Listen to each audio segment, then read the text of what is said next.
Between the time when chaos broke Cadia and the return of the sons of the Emperor, there was an age undreamed of.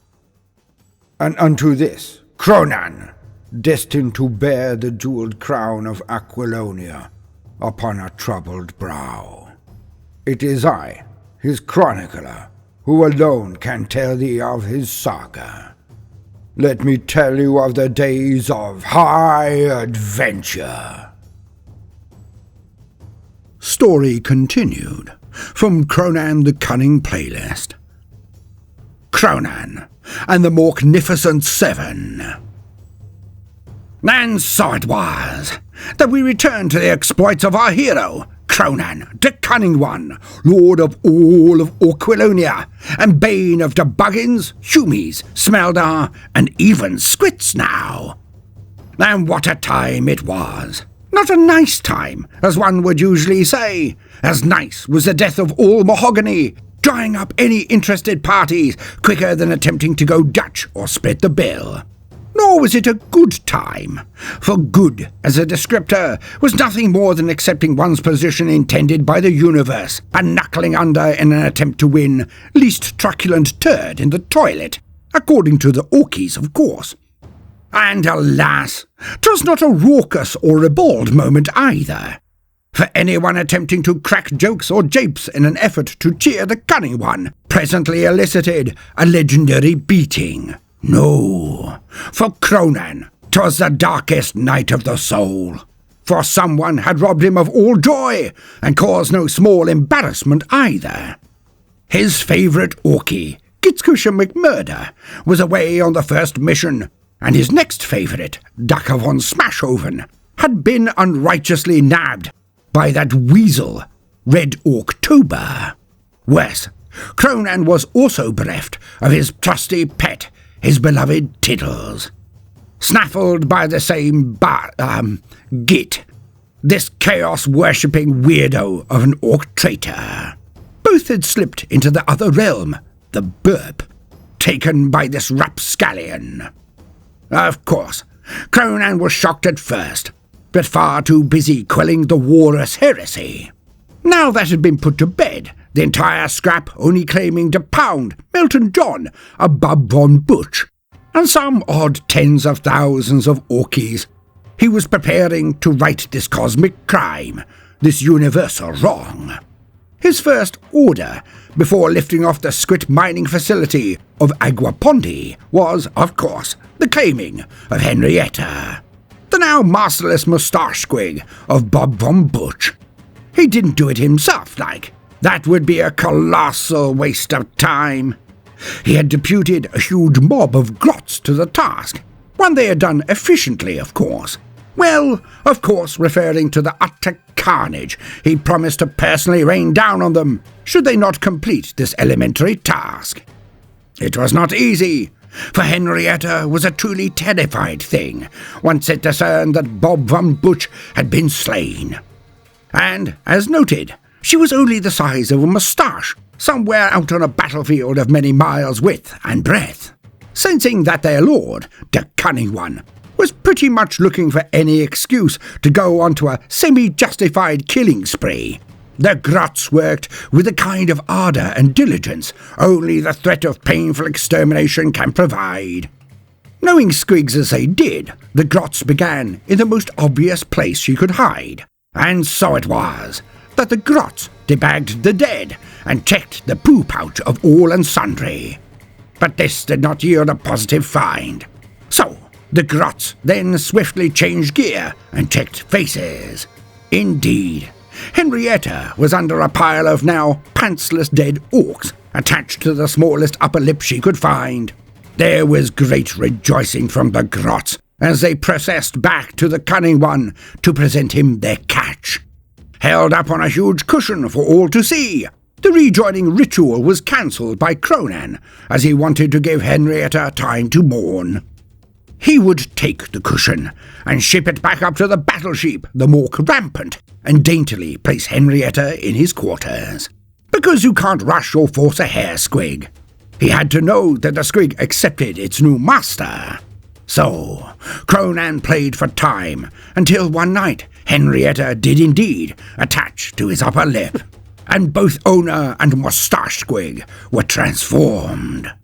The beefier form of Kronan infused Henrietta with new vigour and size, and when Kronan awoke and spotted himself in the mirror, he witnessed a regal vision. An orc of prodigious size, with a handlebar moustache bushier than a bear after being put through a hairdryer. He was dazzling. He could aura farm all day like this, which normally he would indeed have done. Alas, this was merely a moment of joy in that dark moment of the soul. He had to find and reclaim both Dakka and Tiddles. So, being the cunning lad he was, Kronan set to his plan. It would be a quest, for he had had a mighty unawake cogitation, as he liked to call them. You know, a dream. Now, many might say, what? Since when has Kronan not acted immediately? What kept him on those days? And I shall tell thee.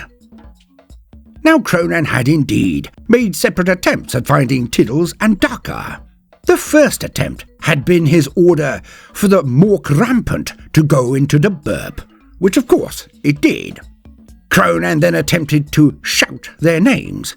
When this did not prove fruitful, he went to the bridge and used the external communications arrays to project his screams into the void. Fortuitously, this garnered quite a large chunk of demons, who attacked his ship forthwith. They really put in some effort, so it wasn't an entire miss. At least there was a good life-affirming scrap. Kronan's second attempt had been to gather more voices. He got all of the ships from the attack on Aquapondi to do exactly the same thing. Yet this confounded Kronan, for again, no Tiddles nor Dakka von Smashoven. Plenty more burp spawned nasties across the whole fleet, but that again was just a bit of a lark. So, Kronan went to bed to rest, and considered pegging it back to the Orcs of Omen for a proper massed cogitation. But then, that was last night, and this was now.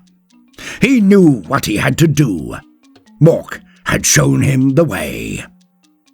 Kronan stomped to the quarters of Madnut Krunkelstein, flanked by the Black Legion and Professor Y of the Mystery of Truth.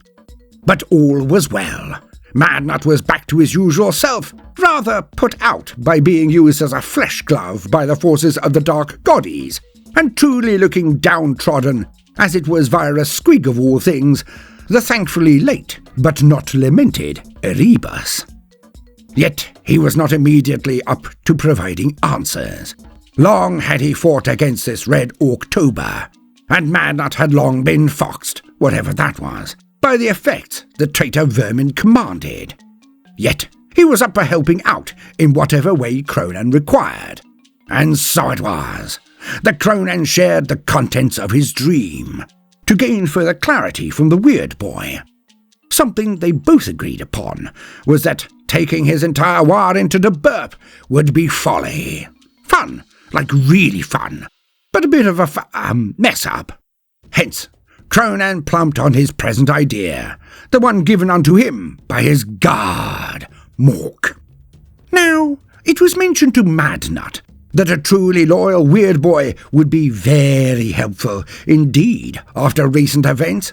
Kronan described the tale of how blessed Gazgul had been moved through time and space by his weird boy. Well, it seemed to behoove old Krunkelstein to work it out pretty sharpish, just like he had on their trip to Adenor. Because Kronan had a plan, but he did not want it to take months in its execution. Dakka and Tiddles were clearly being prevented from rejoining him. Hence, they must have been captured, held somewhere in the BURP. Never once did it cross Kronan's mind that either or both were in fact dead. Such was his will. So, it was the only scenario that made sense. They were enslaved.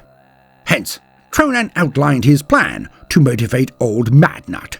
The premise was a simple one, as all good orc plans should be.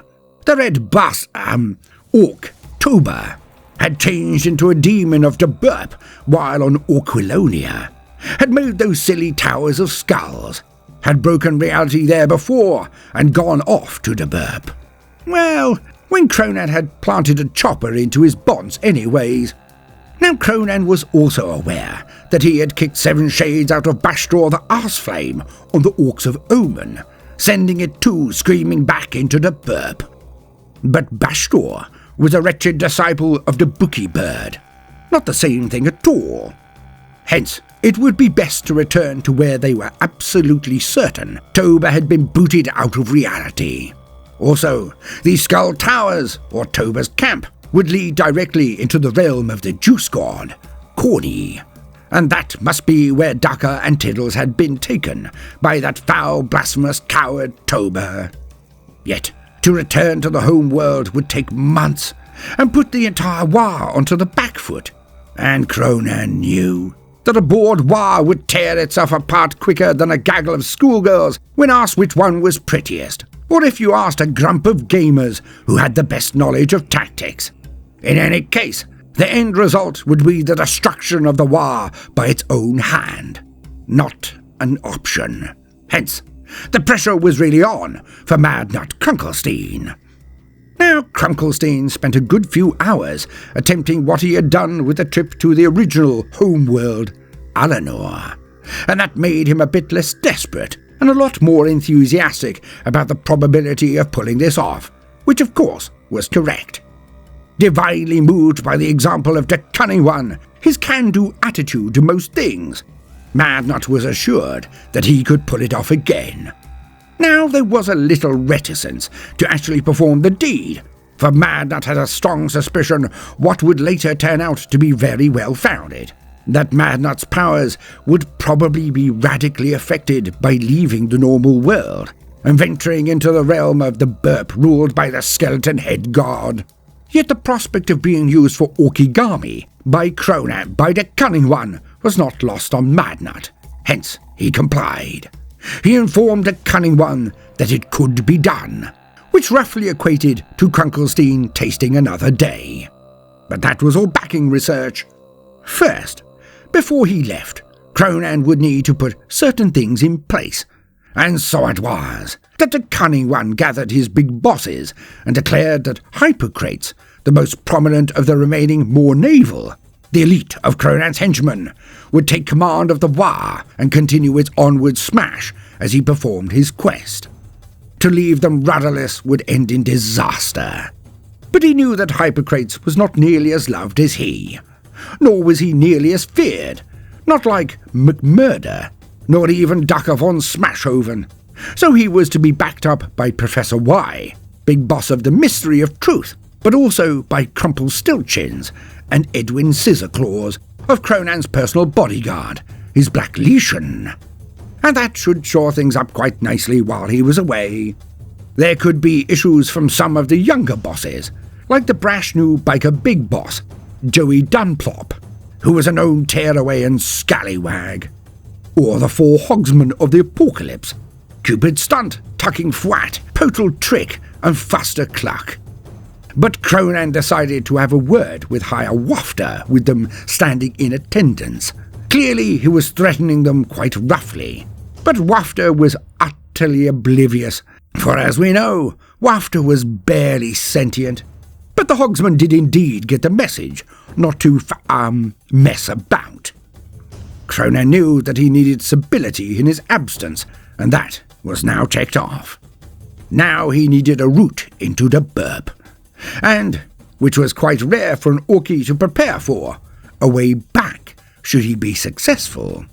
That last bit was pretty important, so Kronan praised Mork for mentioning this in his vision, for Mork did indeed love his Orkies, the Greenskins, and none more than his prophet, Kronan da Kunnin. So it would have been a right wheeze to neglect this element, but the great god Mork didn't fancy leaving his lad in the clutches of the Juice God.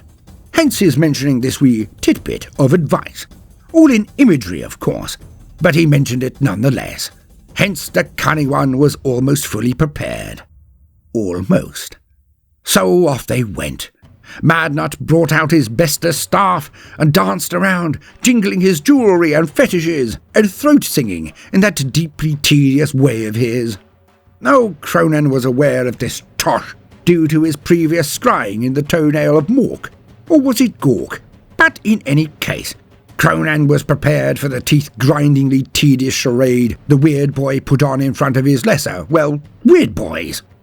Extracting power from them all, raising green energies from the War, Madnut finally made a huge sweeping action with his staff, as if bashing reality itself, and there before them a great wobbly green gash, tear in reality appeared. Behind Kronan were 50 grots in 2 columns, each overlaid with a cloak. Like a procession of holy penitents, they walked after Kronan, a good half of them carrying vid or picked capture devices. Now one might think that to go stamping into the land of Humi War would mean Kronan would want his biggest, shiniest mega armour. But this was not the case. For truly, Kronan only wore that get-up for his boys and bosses. They did fret so, well, sort of, but in a good orky way of course, as we have discussed previously in the Chronicles. Well, also because, in the kind of rumbles he was now leading, there were indeed some very nasty pieces of enemy firepower roaming about the battlefield. Well, while at the head of a war, he was a target. But now, for this quest, speed and killiness were the priority. He would cast aside his Penelope of war. He would go au natural. Not to say that would be in the buff, as he had done at the Battle of the Thinking Spot, but he would go in light-fitting armour. He was going as an emissary of Mork. He would be brutal all right, but predominantly he would be cunning. So he took his power chopper, or axe, as some might call it, a handful of other knives, and quite a few small shooters, but nothing fancy. He was to be the Shadow of Death. He wore a large travelling cloak, as all his grots did. They were dressed for a sojourn. As they all entered the portal, Madnut had frowned slightly when one of the grots seemed quite gargantuan for their kind. One at the back of the line was slouched over, yet he wore the same cloak, so he must indeed have been a grot. So Madnut shrugged and moved behind him and followed Kronan into the wobbly green light. And out they stepped onto their home world, Orquilonia. It had been so many moons, perhaps even years, since they had set forth into the stairs on their war.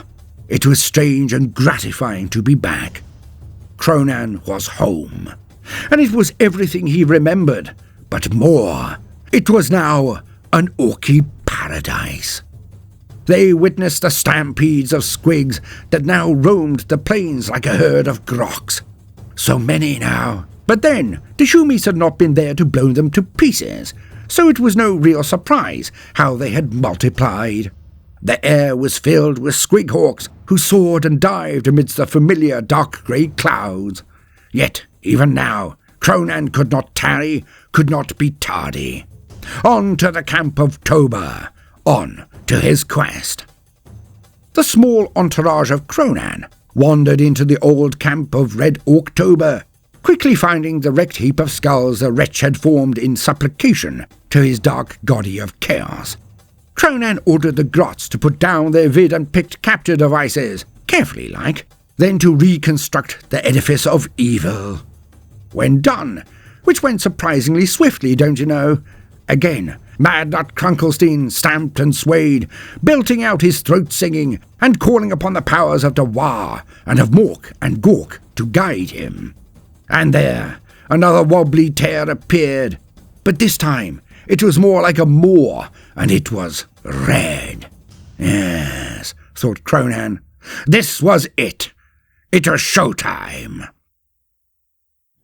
Hence did Kronan throw only a half-dozen grots in first, to check that they would not burst into flames or evaporate upon contact with the doorway. He was an orc, but he wasn't mental. One could not and should not put any trust into the workings of the BURP, or warp, as the Humies called it. Then, thus reassured, the cunning one strode forward into the realm of Khorne, the Juice God, the Humy God of battle. And what he saw was not utterly unfamiliar to him. Huge craggy mountains rising out of rolling dunes of sand. Above them, the red sun beat down on all, burning trees and other scrub that dared poke out of the oppressed soil. Yet, give or take a firestorm or two, it wasn't entirely different to the surface of Alinor, which was, if anything, rather confidence-building. Well, it was for the cunning one. The grot seemed to quake and their knees knocked as they huddled together, all but one of them. A lone grot, which was rather larger than the norm, just bounced from foot to foot to try to avoid being scalded by the heat of the sands. It was then that Kronan looked on, in actual shock. He knew that dance. He knew that body. He knew that that was no grot. And finally, realization dawned on Kronan. He strode to the grot and unceremoniously dragged the flimsy cape off its shoulders. It was indeed, as Kronan had suspected, an orc, but not any greenskin was this. Before him, unmistakably, was the visage of Slackbutt McSloppy, the ancient runt-herd who had assisted Kronan in the Squig Games. Well, that might not have been entirely optional, nor a choice of the older orc, but it was him, nonetheless. The same Slackbutt McSloppy who had been espied advising Happy Len and Tiddles during the Squig Wars that had preceded the full Warus heresy on Aguapondi. But more than this. Light dawned on Kronan. How could he have not seen it before? He now remembered. It was the same orc who had once been the high priest or yeller of Kronan's tribe, the one who had been thrown from his legendary thinking spot all those years ago when Kronan was but a youth. McSloppy now beamed at Kronan and leant on a massive staff, not totally dissimilar to Madnut's, and he now regaled Kronan with his past, his backstory. How Sloppy had survived the fall, barely of course, then disguised himself as a runt-herd, and by cunning alone and Dakka had he survived. He spoke of how he had watched over the tribe, you know, from the safe distance of a pub. He was also rooting for the tribe, doing all he could by, getting ignominiously pissed every day for about 8 years. But it must have helped out amazingly, obviously. His drinking and buggering about made all the difference in the rise of Kronan. Of course it did. And now he was here at Kronan's hour of greatest need. Kronan looked at McSloppy like a gibbering madman trying to justify a decade of self-involved carousing, but considered this mentalist greenskin far too deranged to even brook this more realistic appraisal of reality. But perhaps the useless wretch could finally be of help today. To be fair, he did help out in the Squig Civil War. But who knew if this was actually cunning, or just loitering about, holding onto his staff while unbelievably hung over, nodding sagely every now and again, or sucking in air through his teeth when an absolutely obvious blunder was about to be perpetrated.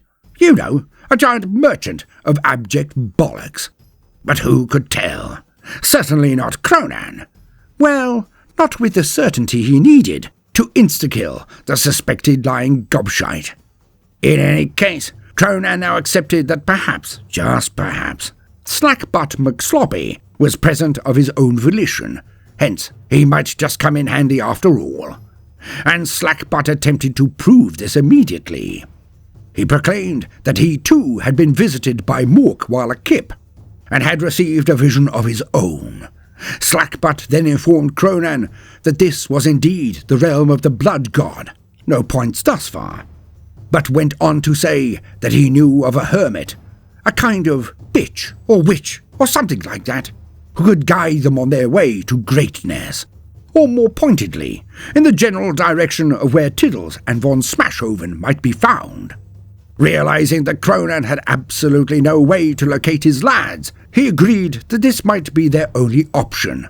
Yet he could not help but question what the old yeller-cum-runt herd held in the bag over its shoulder. Slackbutt put his finger to his nose and winked. Kronan sighed at the attempted mystery, rolling his eyes most obviously. Sensing his leash might not be that long, for the cunning one did not seem as overjoyed to see him as Slackbutt had anticipated. The orc then pointed in a direction, presumably that of this bitch, and off they went. Kronan was, as one would expect, striding purposefully, his cloak fluttering dramatically in the wind. He stopped and posed often, for the benefit of the vid and picked grots, sometimes coughing slightly before an exceptionally good shot opportunity. Kronan was more than aware that his escapades with the kin, the smashing of the squits, had been a raucous good laugh. Yet, to many who were not present to indulge in the gratuitous violence, they might just note that the amount of stair-sheeps he took in was not matched by those that came out of it afterwards, nor that some of his big bosses, and many of the mobs, were no longer present. Hence it could look, to the undiscerning eye, mind you, that he had been spanked by the little grumpy bearded ball-bashers. Nor was having your pet taken by any enemy a good look, if truth be told. And so it was. The Kronan made certain that there was more than enough vidgrots to capture his quest in all its viewing glory. Being Kronan's glory, of course. He could edit out the entire backstory of Slackbutt McSloppy if he felt it dragged the pace of the viewing. Now, speaking of pacing. Sidebar. Concerning marching. Marching, trudging, wandering or meandering do tend to leave one plenty of time for the dreaded. At least in most.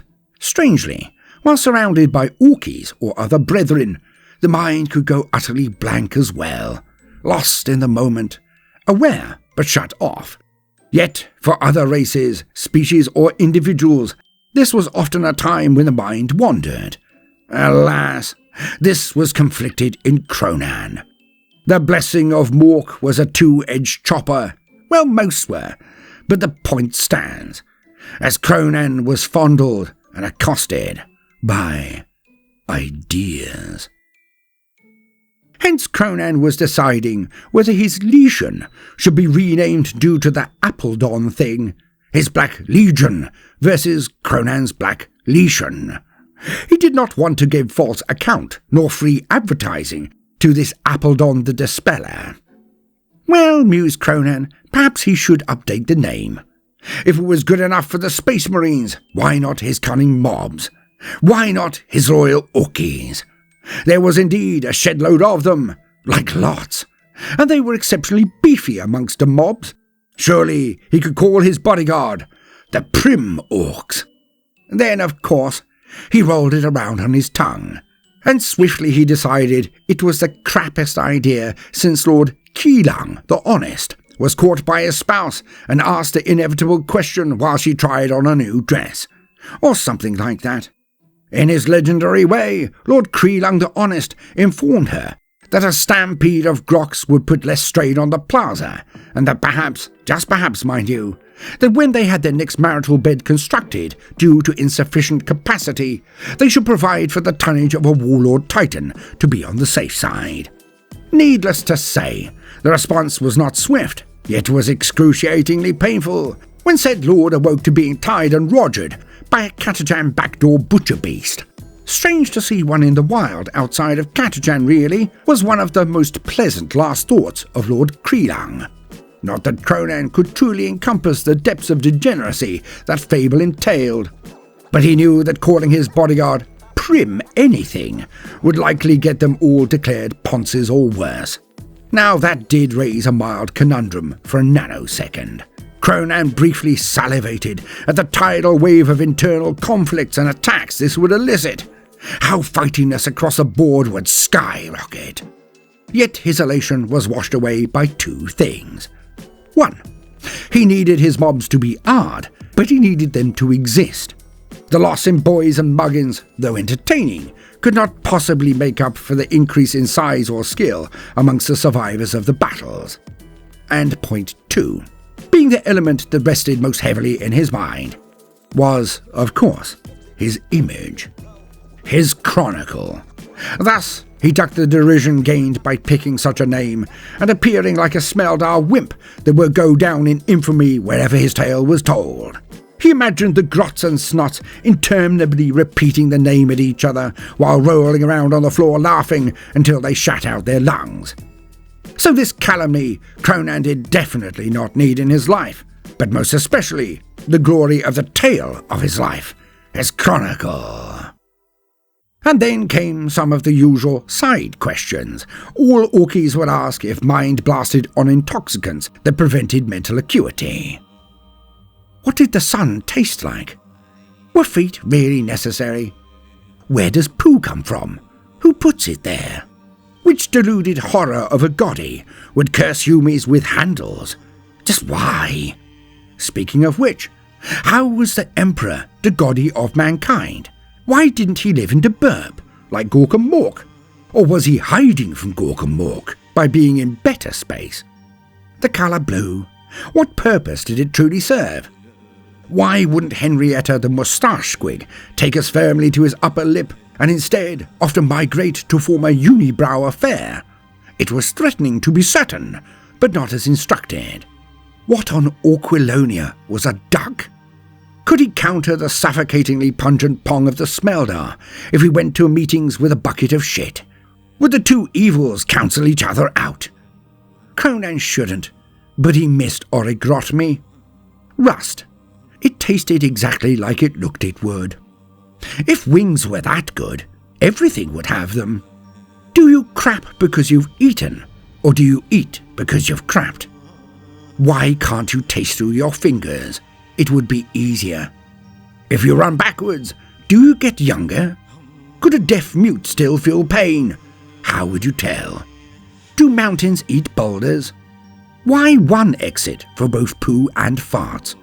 You know, one could get confused, become too enthusiastic exhaling a squeaker and end up pebble-dashing your own britches.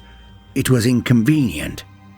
Did the Smeldar get made from smelly gaudy grass, flowers or something like that? If so, why? If you sewed 100 buggins together, the carniflexers, would they starve or thrive? Did thoughts create smells? Did Kronan reek of ideas? Why was screaming so funny? Do squigoths dream of electric groks? They rarely lingered, so did farts go to the BURP? Was that why the BURP was so rubbish? Was the fat, dark goddy the culmination of all orc or human farts? Kronan felt exhausted by it all, but thankfully he was marching, which his body could do for absolutely ages. So he cleared his mind and looked around slowly and dramatically. End sidebar. Kronan now spotted the cave entrance that Slackbud had mentioned, the one that led to this bitch. Was it which? Kronan decided he did not care. Whatever it was would help him, or die. Really unpleasantly, actually. In any case, Kronan crept towards the cave entrance of this strange cornate mystic. Outside there were strange effigies stapled to logs, not sticks, just logs. Hundreds of tiny skulls, probably from small birds or mice and voles, and the like were festooned everywhere. They formed a sort of carpet of cadavers. Some still a bit sticky, not that this bothered Kronan, of course, nor the Vidgrots who had persuaded to sneak in before him to capture his stealthily dramatic entrance into the cave. In he padded, each silent footfall pronounced by the crack of a score of these tiny skulls. So stealthy or silent were very liberal descriptions of Kronan's efforts. It was more like standing next to a microwave or hob when cooking popcorn. You know, just at that exciting moment they all popped one after the other. Deeply stealthy, eh? Yet the bitch pretended she had not noticed. He could see her over the fire, its light bathing her as she capered and threw up hand gestures that were, pretty darn self-explanatory in any language or culture. To say that they were both deeply offensive and enthusiastically enacted would be an understatement. It was like if a vexed parent was forced to attend a PTA meeting after 10 months of not getting any, then smacking down a fat line of Colombian. She gurned, spat and gnashed her teeth like she downed about 20 power drinks. She bellowed, whined, moaned and swore so much that Kronan was almost thankful he'd encountered big-eared Penny to prepare him for the uninhibited foul mouth, gestures and overall display of preternatural rage. Finally, Kronan stopped gawking at her and put her foot down hard and breathed out in a deep, "Right, I'm here" kind of manner. The hag turned slower than a silent movie bad guy, then snapped the final degrees until she was facing the Cunning One. She keened, let her head back and screamed at the ceiling. Usually it was to the heavens with this sort of thing, but the cave roof got in the way, sending the screech back at her, so she nearly lost her balance and immediately ceased the melodramatic histrionics. And Kronan waited. The witch thing then bogged at him for a full minute in silence. When it was obvious Kronan was getting bored, as flexes rippled down his neck muscles to his pecs and then down across his crossed arms, she then gasped and asked the Cunning One who or what was his target, and what would be his payment for aid. Kronan chewed off every word as he informed the witch he would give her arm back, even sew it on if necessary. The witch's mouth opened to clearly rebuff his offer, as her arms were obviously both attached. Alas for the witch, Kronan made a slow, grasping action with one arm, then a flat hand push with the other hand, away from the one grasping. The witch looked at her arms and gulped. Kronan grinned. The witch smiled back weakly. She twisted and jumped and grabbed a large bowl, scooping up skulls from the ground. She brought it to Kronan. He knew what to do. He bit his lip so there was blood, and then he hocked a huge booger and spat into the bowl. The witch screamed and raised the bowl high, tossing the skulls in the huge loogie and spittle. Round the bonfire she went, then dashed the contents into the fire. It burst and sputtered, hot coals and skulls bouncing out of it, a huge puff of smoke billowing into the cave. Some went outside, of course, but not enough, both hacking under its dark pall. It took a minute before they could get their breaths, no matter how much they swiped at the air. Eventually, they could see each other again. The witch now told Kronan all he needed to know. The elder with him, the one that looked like a bearded testicle on a mound of skid marks, held the key to where. So, this was Slackbutt. But she may just have watched him arriving. Then she went on. 7 must go. The testicle, the questing knight, so Kronan, and the keymaster. Thought Kronan. This was possibly Madnut, but we'll get to him in a second. But more. 4 more. He would have to collect them all. The hill that hunts, the slither of swordsman, the eye of evil, and the tongue of iron. Then Kronan would meet a legend amongst the Red Sands, but also of his own people. An orc so potent, he was chosen by the dark goddess of chaos, Khorne. Only with the 4 and 3 could he match this monster, and he would know the way when the sun rose for the 3rd time. But if he gained these warriors not, then his ball and flea would surely be dead to him. And lastly, she bellowed, "Beware the snails!" Kronan sighed, rolled his eyes, and grinned as he walked out, winking into the nearest vidgrot lens with a charismatic roll of his bushy moustache squig. This would be easy. The grots then charged in en masse and did what had to be done to the bitch. Well, it wasn't like he needed anyone to capture her and then torture her for the information and thus give away his plans. And Kronan strode to the yellow, now runt herd, and stood before him, arms crossed, foot tapping, eyes like thunder. Slackbutt McSloppy grinned wolfishly, then opened his sack. His bag. Anyways, inside were ravenous small balls, squigs. But they were snuffler squigs. Small, but vested with a huge schnoz. Inside the snack were blankets from Tiddles' nest, and goggles from the head of the winds of War, Dakka von Smashoven. McSloppy upended the sack, and the snuffler squigs landed and bounced out onto their small, short legs and feet. They rose high and began to sniff and snuffle. Then off they went. Though they charged, they were so small that it was easy to follow them at a light jog for the Orkies. The 3 Orkies jogged after them and were drawn across the lip of a ravine. Beneath were phalanxes of warriors marching towards each other. Each column was made up of amazingly differing races, species, weapons, armour, an army made from every one and every place.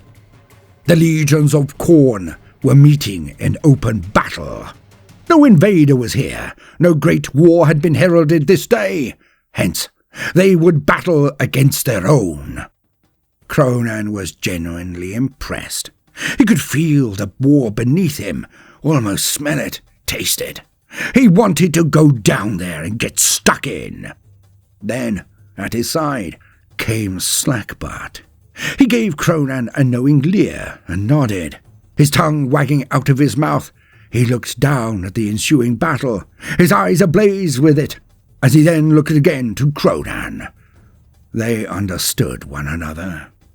McSloppy then showed that his previous calling as a spiritual leader of the Orkies still lived inside him. He spoke to Kronan of the pull of Khorne, but also its weakness. Before Gorka Mork, this was but a brawl.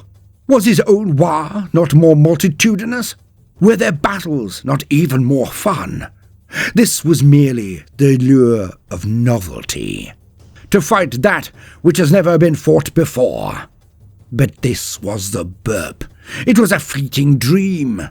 In no time at all, Kronan would fight and beat each being he saw below. He would then meet them time and time again, ever recurring, locked in constant battle, without meaning. No booty, no gloating, no forward motion, no change, no conquest, no Orkidom. He would be betraying his god, Mork, or Gork, both or either. Kronan had a fixed grin on as he nodded back at McSloppy, but he continued. And so he resisted the lure of fighting and continued on his way. Long they marched, but luckily there is no need to go into another stream of consciousness littered with bollocks. Just assume more of the same. And so it was that Kronan met the first of the 4. Marching through the sands, Kronan noticed a glint from a rock face in the distance. It was a tiny reflection that had disappeared as swiftly as it twinkled. Aha! Mused the cunning one. Shiny bits did not hide themselves easily. So clearly something or someone had shown itself, but had the professionalism to hide it immediately. Now Kronan was deciding what exactly that might be, but decided to do a forward roll at just the right moment, just in case like. Mork was with him this day. And a Vidgrot that had a fixation with Kronan's hams, his mighty buttocks, was marching behind a cunning one and caught the stray attack. Alas, no expression of art is without its cost, and the wee blighter gave off a tiny squeal, then fell backwards. Kronan saw the poor grot laying on the ground. He had a head, shoulders, arms, and feet. The rest was gone. Smoke rose from the body as it fizzed around the edges. A powerful Hume lasgun-type weapon had burned this poor grot before he had even hit the ground. So, the enemy was some form of handle flicker, a sniper. When Kronan stood and declared himself, by stretching out his arms and bellowing, the adversary did the honourable thing and stood for a moment to indicate that it was on. There was some upsides to being in the realm of Hume War, after all. This Burke had given away his position to show his honour. Honour. A weird concept that Kronan had read of, but didn't really see the utility of whatsoever. Honour, rules of engagement, non-combatants. The humans were so odd. Yet, this worked to his advantage. Now Kronan had always had sharp eyes, probably from being on his thinking spot and looking down so very often. He had the visual acuity of a squighawk, and he saw his adversary clear. Not perfect-like, but it was an awfully long way away. But he got the outline and gist, colours and heraldry, far better than most would have. Not that he would put it that way, but the statement stands. It was, unsurprisingly, Humi-shaped, yet tall and shiny, covered in warplate of the arse-starters. It was coloured in grey, with a black and yellow B-type business on shoulder and knee pads. It wielded no huge chopper nor bolter Dakka. It had a very long rifle thing. Yes, this was a las cannon. The warrior went back into a crouch and placed his head next to the gun. It could only see out of one eye, like the commandos or handle flickers. Hence, this must be one of the four, the Eye of Evil. Kronan now took off at a dash, both McSloppy and Madnut Krunkelstein diving for cover the instant the first grot had vaporized, and they hunkered down. Good. At least Kronan did not have to worry about them. He had a long way to go and a short time to get there. He was eastward bound, and by Mork did he run. Yet not in straight lines. Kronan ducked and rolled, zigged and zagged. On 2 separate occasions he hefted a large rock out of the sands and used it as a shield for a shot. But one blast was enough to turn any of his rock shields into molten slag that he quickly dumped off. Now the sniper was not to know that he had indeed tanked Kronan once right in the centre. Yet the cunning one was no fool. He wore light armour, indeed, but he was not without his trusty force field generator, concealed in the usual place. We all know where. And this had the effect of perplexing and vexing the sniper in equal measure. Sensing something was amiss, said sniper now rained down less accurate but far more prolific shots from his las cannon. Long they duelled, the sniper repositioning quickly, getting a bead on Kronan when he ducked under cover or rolled into a ravine to come out closer than ever. Sometimes Kronan might find a large rock, not a boulder, or a particularly enthusiastic and nippy vidgrot that had managed to keep up with him and lobbed it at the spaced marine. Thanks to the holy rite of bogey flicking, Kronan was damn accurate himself. Hence, the marine had to duck or evade quite often. Yet, even when in range, Kronan would not fire a proper shooter at it. He needed this one, Alice. What? Bloody autocorrect. Kronan needed this one alive. That's better. And the duel came to its conclusion. The Space Marine elite, the Iron Havoc, was no idiot either.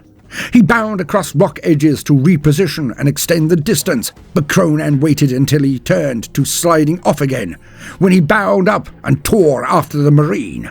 Being cunning, the Marine skidded to a halt, and as the dust fell, he was kneeling with las cannon aimed for the kill. Yet, his target was not there. Kronan had indeed done his mighty leap and came down on the Marine from the sun. He landed on the Marine and engulfed him in a huge hug, pinning both of the Marine's arms to his torso. They rolled off an edge and fell to the ground below.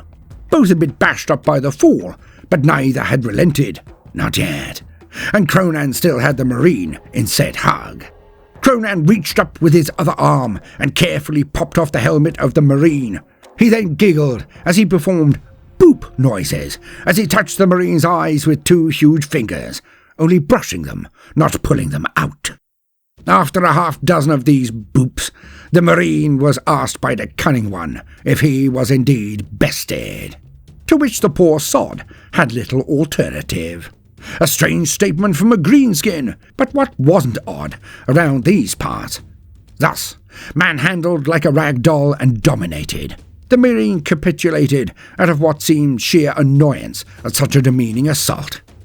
Kronan let go of the flailing Marine, and he stood above him. The Iron Warrior simply looked up at Kronan, shrugged, then got up himself, brushed himself down a little, and picked up his las cannon. He hefted it onto his shoulder and stood stock still. This was a realm of unrelenting, unremitting bloodshed, but also of rules. this honour thingy. And here, to be bested was no shame. It was to be added to the forces of a greater warrior. If this had been real space, and the Marine had been alive, then he would have toasted Kronan, defeat or not. But here, in the realm of Khorne, he was now a foot soldier and a thrall of a better warrior. And so, the Space Marine Iron Warrior Iron Havoc, crumbs, they had a lot of names, awaited directives from his new squad commander, his new boss. The Evil Eye was now Kronan's to command. 1 down, 3 to go. Marching behind Kronan and gaining plenty of side-eye from both of the Orkies, not to mention the wide berth given to the armoured Humi by the Grot.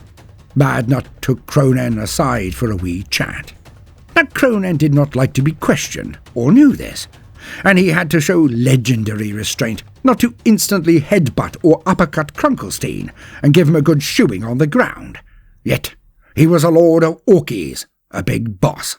Thus did Kronan listen for a while, to allay the trepidations of his head weird boy an obvious get-out-of-the-BURP card. For only Madnut could construct a tear in reality back into better space. Madnut explained that he had so little juice left to him, being separated from both the War energies and from Mork and Gork, as he was in the realm of the Juice God. He would not be able to lash out with mighty feet of Gork, not perform any mindy-windy stuff. He had to retain all of his remaining energies for the escape plan. Yet, he was rather put out that Humies were being recruited for this particular shindig. Kronan sighed. He then turned his back on the greenskin and continued to trudge on. He had to listen occasionally, but he did not need to respond nor retort. And Madnut was just about sane enough to know that he was walking on very thin ice, despite being in a scorching barren desert under the vicious red sun. And thus he held his tongue. Following the snuffler squigs, Kronan did hear a very welcome clangor from over yonder ridge. So, trusting to Providence or the good graces of Mork, he wandered in that direction. And Kronan could get behind the glorious rampage he was witnessing. He crested a small hill and looked down upon a healthy affray. A gaggle of small Humies was circling a tall and built one. This pink-skinned Humi in the middle was a monster for one of their runty ilk. Near a third taller, wider, and surlier than any Humi Kronan had ever seen before. And he knew what it was. So, this was a Bogrin. From the perspective of a Humi, it must indeed seemed like a moving hill. A hill that hunted. He had found number 2, though it did not seem like it was hunting at the moment. When at rest, this Bogrin's crossed eyes were wide and vacant, like the stare of a decapitated grot head stuck on a stake. Some of the Humies around it used barbed whips to lash at it. This thing did not flinch as chunks of flesh and blood were torn from its hide, but they were never as large or damaging as they might be for a runtier Humi. But when one of the assailants got confident and ducked in too close, the hill that hunts moved like lightning, lurching forwards with his huge maul and sending them flying back with imploded rib cages or heads. He got 2 this way, before his hand darted out and grabbed one of the barbed whips as it came in. The whip sliced through his fingers, but stopped amidst his dense flesh, as this hill wrapped the whip around his arm again and again, dragging in the smaller Humi, then clobbering the owner into 2 of his allies. The monstrous Bogrin then turned and gave a bellow that seemed to shake the very ground, as he charged at the momentarily shocked other half of the circle. The Bogrin reached them too easily and bowled over 2, then flayed out with his maul, killing 3 more in short order, and then turning and finishing the 2 previously knocked off their feet. Their heads exploded under his strikes from above. The remaining warriors then turned and fled, screaming about Mongo the Menacing, which Kronan took to be the name of this hill who hunts. Nice one, thought Kronan. He realized he had never asked the name of the Eye of Evil, but decided he didn't really care, as long as it did its job. The craven scum that fled knew there would be other lickings, other pickings out there in the sands of Khorne's realm, so did not look back to see Kronan walk down the incline towards the now stationary and visibly drooling Mongo. Kronan approached the Bogrin, but didn't come too close. He was always up for a scrap, of course he was, but this Mongo the Menacing looks right tasty. He would have to use all his cunning to bring it onto his side. Well, that is what he mused while sauntering forward. When Kronan stopped and looked the Bogrin eye to eye, for he was in fact that large these days, the thing stopped staring at its own nose, which was both comedic and off-putting, Kronan had to admit, and it focused on the cunning one. Kronan gestured for this being to follow him, to which it spat on the ground. The Bogrin dropped its maul and took one step forward, and raised its arm so that its hand was hovering in the air near its head, and the length of its arm was at 90 degrees from its torso. Kronan already felt kinship with this mountain of muscle. He knew what he had to do. And so it was that Kronan also dropped his mighty chopper and approached this Mongo. The two of them then lashed out quickly and clasped hands. Then the battle truly began. The pecs, biceps, triceps, and all the seps of both combatants flexed and popped up like the ears of Penny. Ladders of veins in their muscles strained as both Herculean warriors tested their strength. At first, the Bogrin leered at the cunning one, his few remaining teeth forming a tableau like a devastated city skyline inside his maw. The thing chortled as he put in more effort, expecting the orc before him to fold like a cheap deck chair. But this was not the case, for Kronan now flexed his muscles and poured in true gusto. Sweat now appeared on the brow of both combatants as their necks bulged and both their legs shuddered under the strain, and the Bogrin let out a mighty anal exhale that seemed to go on forever. It was akin to the sound of 1,000 speed freaks revving their engines. Nor was it pleasant, as both Henrietta and Kronan's eye squigs retreated from its burning odour. The Bogrin chortled at this reaction, seeing the greenskin's face change so comedically. Red-eyed from the burning pong, Kronan looked deep at the Ogrin, and then invoked the name of Gork and Mork, and put in every ounce of remaining welly he could muster. And it was enough. The arms clamped together. Kronan slowly brought the arm of the Bogrin down, and was about to hear the satisfying sound of its cracking, when Mongo's eyes widened. He looked to Kronan, and nodded in appreciation, and let the power out of his arm. The battle was ended, as the Bogrin chose to remain intact, and thundered to the ground at Kronan's feet, instead of remaining standing and losing his favourite limb. The hail that hunts and gave out a truly joyous orky guffaw, and Kronan could not help but emulate it. Kronan offered the Bogrin his hand, and was pleasantly surprised when it was clasped. Kronan tugged, and the being was back on his feet. It slapped Kronan on the shoulder, and pointed to itself, and simply said, "Mongo." Kronan returned the favour, and gave his own name. There would be no difficulties with Mongo the Menacing. As Kronan went to march away, it just wandered after him, alongside the Eye of Evil. And now they were 5. Only 2 more to go. More marching after the Snuffler Squigs. Yet to go into the minds of Kronan, the Iron Warrior, and Mongo would elongate this tale to tedium, so on they went in silence. About the only useful observation of relevance was that Kronan had noted exactly how much wandering about the place they had done, and yet the red sun was still directly over them. Odd in the extreme.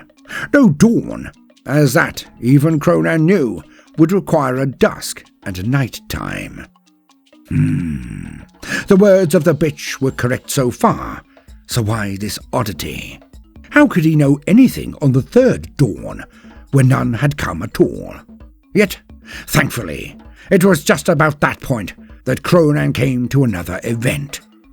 Before him was a nasty-looking set of rocks, with particularly vicious crenellations and defences carved into it. But what struck Kronan as oddest was that it reminded him of the recent battle against the kin. He could not quite put his finger on why, but it may have been the rotund, diminutive figure standing on its highest walls and screaming down at him and his entourage. The thing had a mad, long black beard, but it was also twisty and shiny-looking, like it had been oiled and rolled into tight tubes, or something like that. And the hat it had on its sponge was utterly ridiculous. But as we all know, Kronan had a certain proclivity for hats. The cunning one looked up at the weird squat-type warrior, which he knew was thus, due to the heavy mace it gesticulated with. Now it did not speak Gothic, high or low, for Kronan could not understand a blithering word it was saying. Yet the wee bugger yapped on and on. It never stopped to even take a breath. Yes, thought Kronan, this being had an unfeasible endurance for dishing out invective. A tongue of iron, one might say. Kronan let it continue for a bit more, then had had enough. Kronan did not like the look of the defences, for with a hat like that, there was no telling what cunning traps were placed before and behind the walls this dwarf thing inhabited. And so, Kronan would have to get the wretch to come out. Now it had to be noted that the Eye of Evil did indeed signal Kronan, indicating his las cannon and the shouting moron. Yet Kronan gave the universal sign for him to stand down by wafting his hand in a shooing action. Both Mongo and the Iron Warrior took a few paces back to give their lord more space. And then it began. Kronan placed his feet wide apart, drew in a gargantuan breath of air, and retorted to the dwarf in kind. He gesticulated rudely with all the force, nay, even more, than that of the tongue of iron. The wee git was momentarily speechless, for somehow he knew gobbledygook all too well, and thus it shifted to that language as well. Now this sailed clear over the heads of both Mongo and the Marine, but within mere minutes of escalation, both Madnut Krunkelstein and Slack-Butt McSloppy were chortling, then bawling, then weeping with tears of mirth, as Kronan unleashed his insults.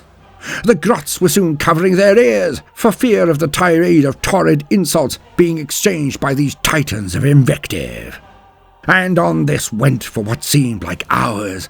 Yet, over the time, the wee dwarf thing became even more irate and started to stutter, its rage inhibiting its own cunning. It was being overwhelmed, not only by the power of Kronan's shouts, but also his raw ingenuity, luridness, and comedic accuracy in his derision of the dwarf.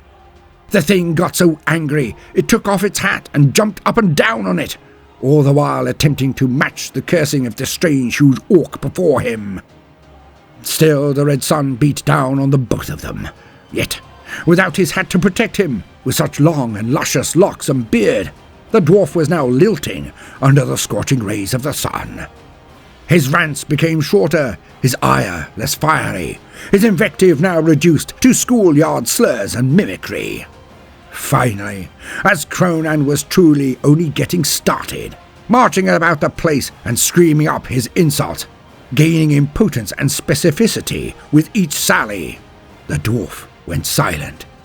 Panting, it fell from the walls in exhaustion. Kronan watched him fall with satisfaction, until he twigged that the fool might well squish it on impact, and Kronan hurdled a few barbed wire and spiked pits and skidded to where the dwarf would land. Kronan had to fight the urge to let it splatter, as that would have been a legendary end to this duel, yet he needed this tongue of iron.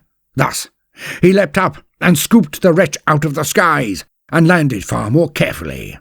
The dwarf was alive. When it woke, Kronan was the first thing it saw. Never before had he witnessed such oratory. Never before had he been bested in invective. This dwarf then knelt before the obvious winner. Like the Bogrin, it pointed to himself and explained his name in gobbledygook. Yet Kronan could not pronounce such a clearly Khazad moniker. So, we shall know this being as Dwarf from here on in. Only one to go. Which was convenient, as behind them there appeared to be someone following along. When Kronan had looked back across their trail so far, he noticed a single line beside their footprints. This trail was unbroken and definitely not of normal method of preambulation. Kronan had the group wander towards another outcropping of rocks. Then, as soon as they had all gotten round the outcrop, he bade them all to hide. Off the marine bogrin dwarf and 2 orkies scampered to get out of the sight of anyone coming round the edge of the stone. Alone, Kronan stood in the open, but this would be very close to where their stalker would turn around the outcrop. Nowhere to run to, nowhere to hide.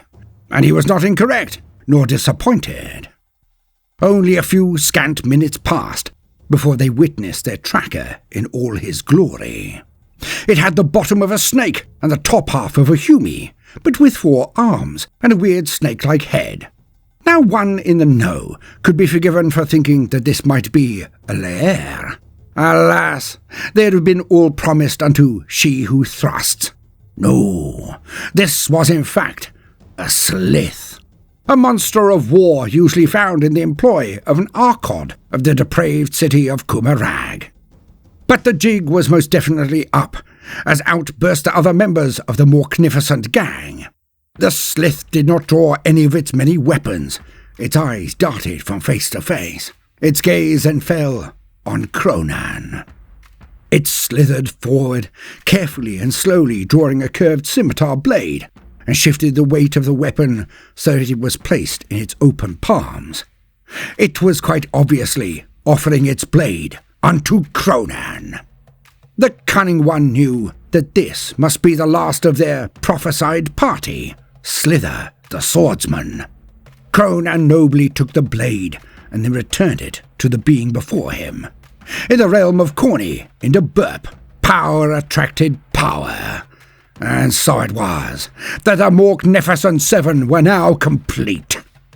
Now all they had to do was to follow the Snuffler Squigs to where Dakka von Smashoven and Tiddles, Avatar of Teeth, were being held. And so it was that the Morknificent 7 strode along the pathway of heroism and war.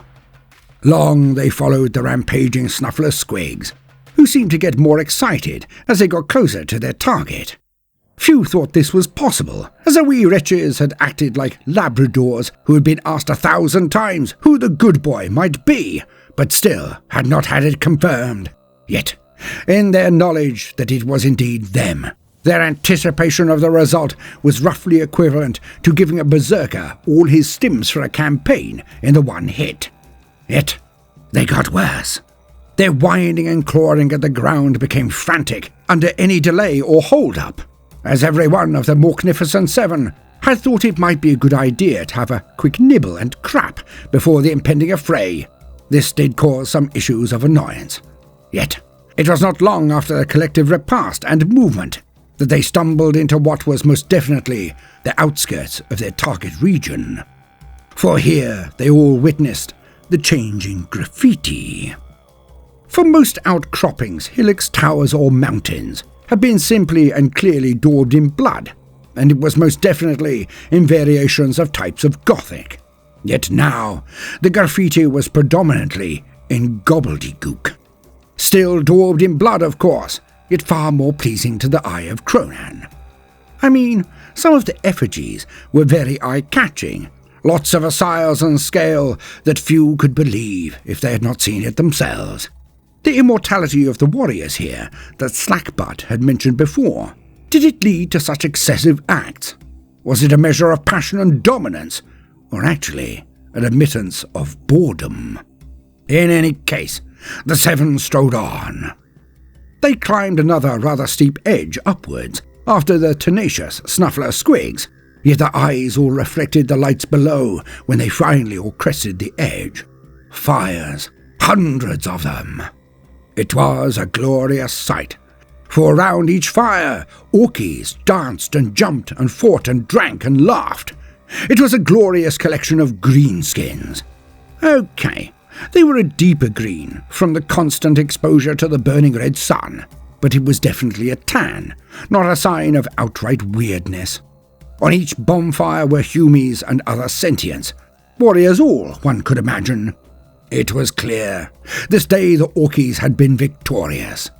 A column of warriors, or more to put it, the bodies and blood of them could be seen at the centre of the revelries. An ambush had gone down a treat. There was a thin line of Orky dead around the edges of what seemed like a long trench, like a football field, but daubed in blood, then strewn with limbs and heads across it as a decoration. The slaughter had obviously been great. As the Morknificent Seven looked down, they saw the main boss strutting around the place from fire to fire, really pressing the flesh. He was obviously a pro. He even cut a knob's head off, much to the amusement of all present around that fire. Yet, this was not the main draw for Kronan's eye, because, following around after this huge Orky, were the two beings he had quested to find. Dakka von Smashoven and Tiddles. But something was deeply amiss. Both just stood there, like a copy of Mongo. They drooled and barely acted, and both had strange attachments on the temples of their heads, some form of snails, green and ghastly, pus rolling down the sides of their faces. It was terrible. Yet, when this boss had clicked his fingers, they both went into a violent mega-rage and did a hyper-massacre on anyone the boss indicated. Even Kronan leaned back a second at its effect, the speed of the change in them. The others of the Morknificent Seven all ducked, held hands over their eyes, or visibly looked like they would chunder at the lurid horror performed. And these were warriors of Khorne, the Juice God. I mean, this shit was extreme. Yet another click, and they went back to drooling, swaying, eyes blank. Of course, Kronan was livid. He dived up and charged down the side of the valley, Dakka blazing, chopper drawn. He was going mental. And after him, down came the hill that hunts. Mongo struck the first Orky line like a cannonball, bowling over four and then rampaging over them with swift downward strikes to slay any before him or beneath him. Las cannon shots darted into the orcs, one after another being turned into a pincushion. Yet the lines were as wide as a plate and burned straight through them. The flesh around that struck burst into flame and the blood boiled. And so they were exterminated by the Eye of Evil. Slither was right behind Kronan, as was McSloppy with his staff. They kept any off his rear and punished the surprise Orkies with rage and skill. Slither sliced through them with his 4 scimitars. No armor was proof from them, no flesh survived their touch, for these were husk blades. One touch removed the liquid from an enemy, and they turned to dust. And Kronan was rather glad that he hadn't required to fight this slithery chap after all. He could win, of course, but he'd have to be damned careful. And the dwarf bashed anything he got to with his huge hammer. Yet he was a bit far back due to his legs being so little. Madnut was trying to keep up, but not contributing a great deal, if truth be told. The 7, well, most of them, moved through the orcs like a whirlwind of death. Even the Eye of Evil was forced to run down to keep up and not get flanked, for the Orky camp had burst into peals of joy and turned on their new enemy. A shout of fresh meat went firing out from one camp to the next, and they charged down. After so many battles amidst the sands, a fresh enemy was a fine treat indeed. Rare, to be savoured, not to be missed. Kronan and the 7 hacked and hewed their way to a natural gap, the original Slaughter Trench, and they all stopped. Most of their eyes widened, a few jaws dropped entirely as they witnessed what the enemies of the Orkies had seen from time immemorial. The onward rush of thousands of Orkies. The Green Tide.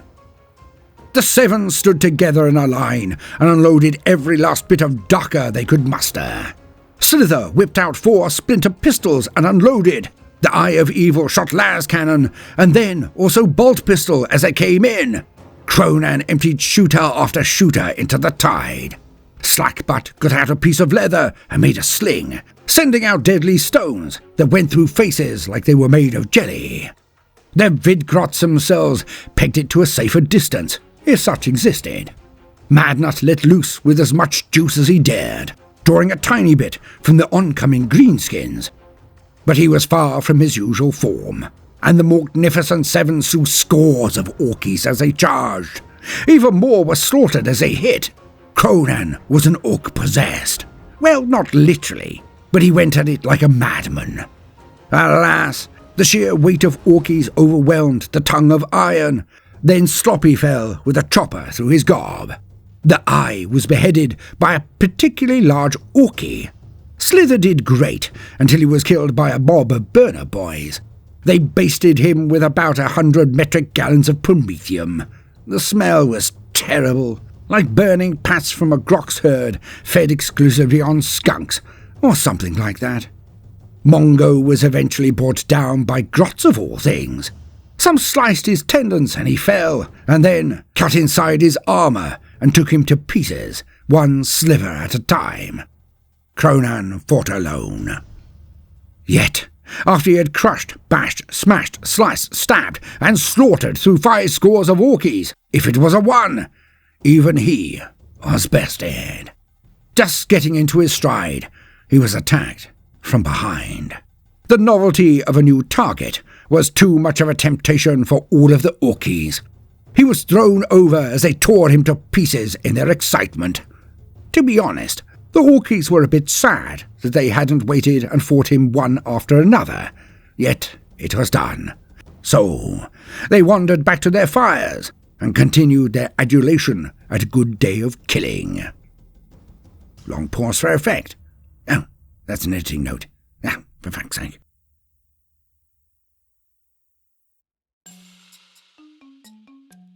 Kronan felt the deep, unsettling thrusting of something into his face, then all over his head, like little feet, and something else was poking into him.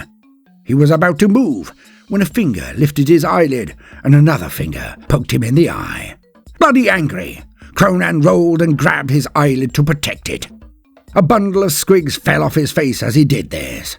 The snuffler squigs now all rubbed against his legs, waiting to be chased to their target. It was one of those bastards that had poked him, but he was not sure which, and it had woke him up pretty sharpish, so was it wrong to do? Kronan looked about him with his good eye, and there he witnessed 2 things.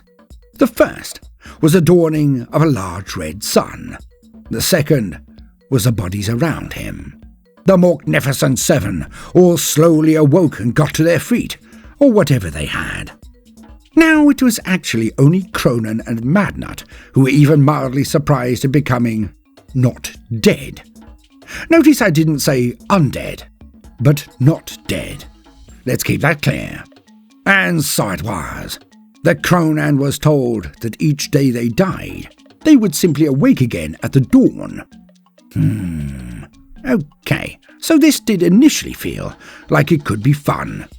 Not that any orc feared death, so they didn't think about it much, but to be in the midst of the deepest scraps and come out no matter what? Imagine the truly ridiculous special moves and signature attacks one could forge over time. Appealing. But in truth, was it not a bit weird? In short, it sort of took the fun out of it too. To know that no matter how often you crumped someone, they would never stay crumped. But, as I was saying, the rest of the 7 were all too familiar with the mechanics of this realm. They had not joined Kronan unto death. They joined him permanently. The 7 now followed the squigs again, as Kronan mused to himself. No. It wasn't total cobblers this time. He needed a plan. These mobs of Tusker were reassuringly odd, and he was proud of them. But he did not know much about their lord, their war boss, this Tusker. Why were they here? Did they worship the juice god? In any case, he would have to get to the center of the entire war just to strike at Tusker and free Dakka and Tiddles. How had the enemy boss controlled them, made them into morons, and how to deal with the huge mob of orcs this Tusker had gathered. Now, to say that day 2 went any better was optimistic in the extreme. Okay, Kronan had learnt more, like the wonderful tidbit to burn and eat the squigs first, for in day 2 the Morknificent 7 had again gained the high ground when the wretched squigs had given them away. Now this time the mobs of Tusker had been more restrained, yet no less excited nor tenacious. They knew that the Snuffler squigs heralded the arrival of the new fresh meat, and went at them just as fast as before. The Morknificent 7 were again torn to pieces. The second dawn Kronan woke under, he was still optimistic. As they slaughtered the Snufflers and ate early, they went to try to hit the mobs while they were engaging other Khornate columns. Though they all woke somewhere different every dawn, it was not difficult to locate nor track the orc mobs. This time it was so close. The battle between the Khornates and the Orkies was brutal, as the Orkies charged at a phalanx of bearded humies with shields and axes and mammoths. Huge things they were, as large as a squigoth, and the Morknificent 7 tried again. They carved into the side of the mobs, the Eye of Evil bringing down some mammoths to add to the confusion. They tuned and smashed all the way towards Tusker. Kronan leapt onto the back of the mammoth that Tusker was now riding after he had dispatched the existing crew. Kronan bounded towards him and slapped a particularly nice shooter out of his hand. They tussled. Tusker fell back, but before Kronan could strike with his chopper, Tusker had raised an identical shooter and blown Kronan's head off. And Kronan woke to new red dawn, the third dawn. And now he knew what to do, just as that witch had stated he would. All this time he had acted as a warrior. Of course he did. Was he not the prophet of Mork, the most orky of all orcs? Well, sans Gaskell, of course. Aye, that he was. Yet he had acted by instinct. He had been brutal, but he had not been cunning. Now Kronan bounced to his feet.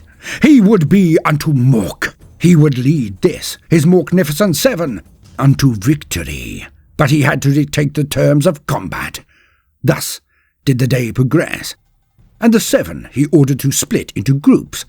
Slither and the Hill that hunts in one group, the Eye of Evil and the Tongue of Iron in another.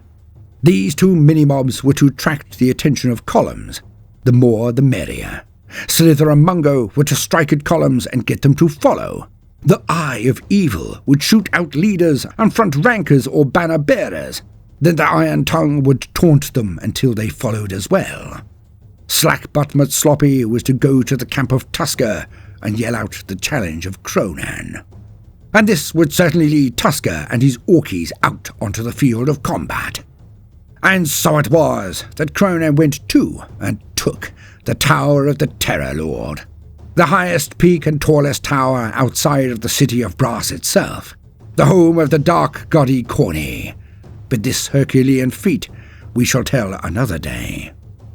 Thus Kronan waited, stood atop the tower looking down on the sand-strewn plains. He saw the 2 other groups arrive, the mighty doors opening a crack for the returning members of the Morknificent 7. And up they came. Beneath them 5 columns appeared, 1 green, 4 red, and the battle of the 5+ armies began. Marauding cavalry from each army kept up the dust and sand, tearing towards each other, their heavy footmen centres marching on the tower. And Kronan directed the Eye of Evil to cut out the leadership of the Tusker mobs, not to touch the big boss or his 2 attendants, but kill the rest. And soon it was being done. With pinpoint accuracy, their knobs were taken, one by one. Las cannons were right tasty, conceded Kronan. Madnut was told to stay at the top, and the same was Slackbutt. And the columns came on, none willing to relinquish their right of vengeance upon the Morknificent 7, and thus they ploughed into each other. Kronan took Mongo, Slither, and the dwarf down to the main entrance. This was his plan. He would wait for Tusker to come to him. The furore outside was intense, deafening even inside the tower, yet it was a foregone conclusion. The other 4 Hume columns were here to fight, not to accept a challenge. Thus, it was orcs that were so motivated to break down the doors and get inside the tower to face Kronan, just as planned. A Squiggoth came rampaging through the doors, smashing them off their hinges. Slither the swordsman coiled and sprung onto it, digging in his husk blades, and patches of the great beast desiccated. This sent down the Squiggoth. It floundered, then fell dead. Orkies piled through the doors, but with such a tight frame, the firepower of the 7 really did the job. It didn't hurt that inside the tower, Kronan had found a huge drum-barreled machine Dakka cannon, which he made Mongo hold, and the hill sprayed and prayed, dicing scores of orkies as they came. Alas, a shock-jump dragster appeared and ploughed into Mongo. Both Kar and Bogrin struck the wall and splattered. It was a funny death, at least. But in poured the mobs. Slither and the Tongue took the flanks, Kronan the centre. They butchered boys as they came in, and Kronan threw a crack grenade at an approaching birder mob, and the chain reaction took the entire squad and pelted into the rearer units still ablaze. Yet Tusker came. With his own elite mega knobs, the boss arrived. Using his nice shooters, he peppered towards Kronan, but missed, then managed to pivot and fill the dwarf with holes. The Iron Tongue fell back smoking. He was dead. But this gave time for Slither and Kronan to fall back into the tower. The Meganobs followed, but were punished mightily, as Slither's huskblade slew many, the Cunning One even more. And they all fought up the inner stairs. So many were bowled back and over by Kronan, carrying other orkies to their death. So there was nothing left for it. Tusker advanced, his 2 pets behind him. Dakka von Smashoven and Tiddles were on leashes, those strange snails on their heads, the ones that made them into rabid butchers.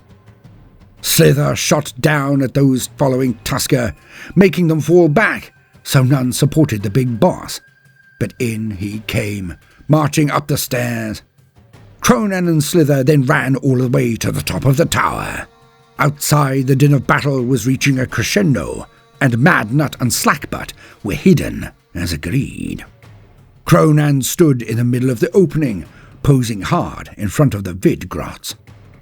And so, Tusker stepped into the area, flanked by Tiddles and von Smashoven. Kronan nodded to Tusker, then motioned to both Tiddles and Dakka von Smashoven, and then back to himself, in an unmistakably universal sign of, "Those 2 belong to me." He then raised his chopper. Tusker leered. He could fight this new upstart. He could. But why not do the most amusing thing? After all, he could fight him another dawn. At that, Tusker clicked once and pointed at Kronan. Both Dakka and Tiddles opened their eyes wide as the snails on their temples flashed, and both snarled at Kronan. Like lightning and thunder they came on. Tiddles teleported next to Kronan and bit at his head. Kronan rolled forward under the attack, leaping, then pushed himself forward at its end, avoiding the downward strike of Dakka and his club. Kronan burst upwards and stood before Dakka, planting a solid punch onto his nose, sending him sprawling. Tiddles rushed at Kronan, who leapt over the squig like he was playing leapfrog. Out from the shadows crept Madnut Krunkelstein. He threw up his hands, and green energy struck Dakka and von Smashoven. These energies coursed across their bodies. The green snot-like energy then enclosed over the snails and crushed them. As this went on, Slackbutt McSloppy, the runt herd, stepped in front of the giant squig and calmly rapped it on the hooter.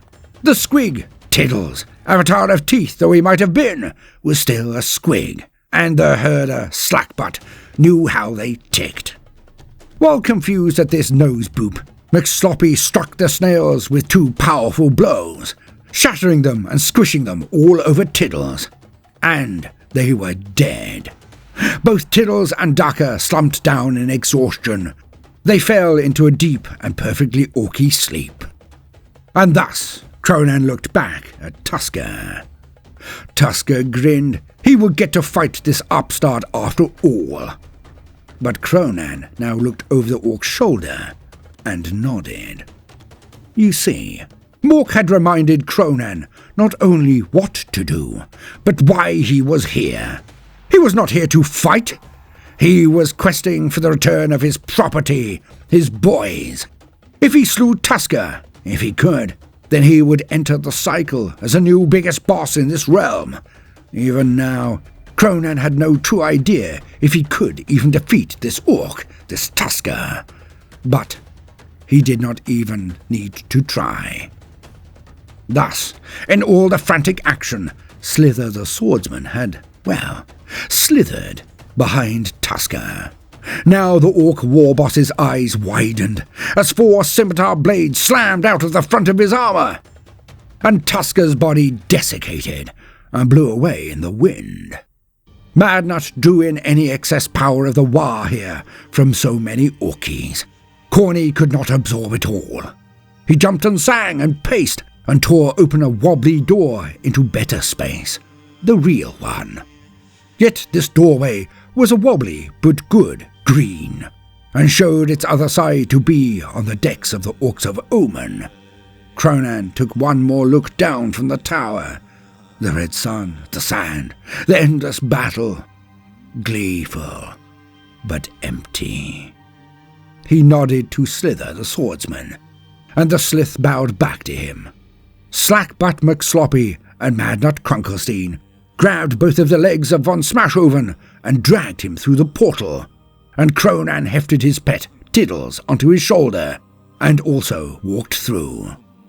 The Morknificent 7 would go down in legend amongst the BURP, but never would they return or reform. For Kronan had reclaimed Tiddles and Dakka von Smashoven, and was back on the Orcs of Omen. Now, he could get back on with the War. Now, it was time to get on to the Mega Rumble.